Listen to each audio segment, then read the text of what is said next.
പൊതുവിദ്യാഭ്യാസ ഡയറക്ടറുടെ സർക്കുലർ ചോദ്യം ചെയ്ത Kerala CBSE school management association അടക്കമുള്ളവർ നൽകിയ ഹർജി പരിഗണിച്ചാണ് ജസ്റ്റിസ് PV കുഞ്ഞികൃഷ്ണന്റെ ഉത്തരവ് ഇപ്പോൾ പുറത്തു വന്നിരിക്കുന്നത്.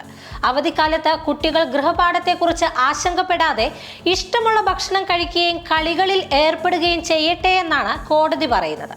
അവധിക്കാലം എന്നത് കുട്ടികൾക്ക് ടെൻഷനൊന്നുമില്ലാതെ സന്തോഷിക്കുവാൻ കൂടിയുള്ള സമയമാണ്. വിദ്യാർത്ഥികൾക്ക് പാഠപുസ്തകങ്ങൾ മാത്രം പോരാ എന്നതാണ് അവധിക്കാലത്തിന്റെ ലക്ഷ്യം. അതിനാൽ പൊതുവിദ്യാഭ്യാസ ഡയറക്ടറുടെ സർക്കുലർ കാലഘട്ടത്തിന്റെ അനിവാര്യതയാണെന്നും കോടതി നിരീക്ഷിച്ചു.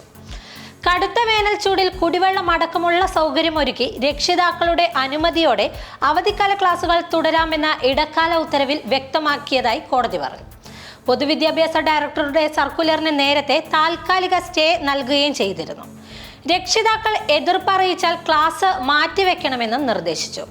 അവധിക്കാല ക്ലാസുകൾ സംബന്ധിച്ച് പത്തനംതിട്ട ISS ഇംഗ്ലീഷ് മീഡിയം കേസിൽ ഹൈക്കോടതി പുറപ്പെടുവിപ്പിച്ച ഉത്തരവിന്റെ അടിസ്ഥാനത്തിലാണ് സ്റ്റേ അനുവദിച്ചിരിക്കുന്നത്.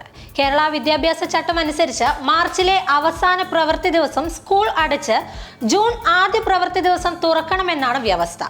ഈ ചട്ടം റദ്ദാക്കാത്തതിനാൽ തന്നെ അവധി റദ്ദാക്കാനാകില്ലെന്നും കോടതി വ്യക്തമാക്കുകയായിരുന്നു. കൂടാതെ 10-11 ക്ലാസുകളിലെ വിദ്യാർത്ഥികൾക്ക് ഇടവേള അനിവാര്യമാണെന്നും ISS ഇംഗ്ലീഷ് മീഡിയം കേസിൽ പുനഃപരിശോധന ആവശ്യമാണെന്നും കോടതി വ്യക്തമാക്കി. ഉചിത തീരുമാനമെടുക്കുവാൻ ആക്ടിംഗ് ചീഫ് ജസ്റ്റിസ് SV ഭട്ടിയുടെ പരിഗണനയ്ക്ക് അയക്കുവാനും നിർദ്ദേശം നൽകിയിട്ടുണ്ട്.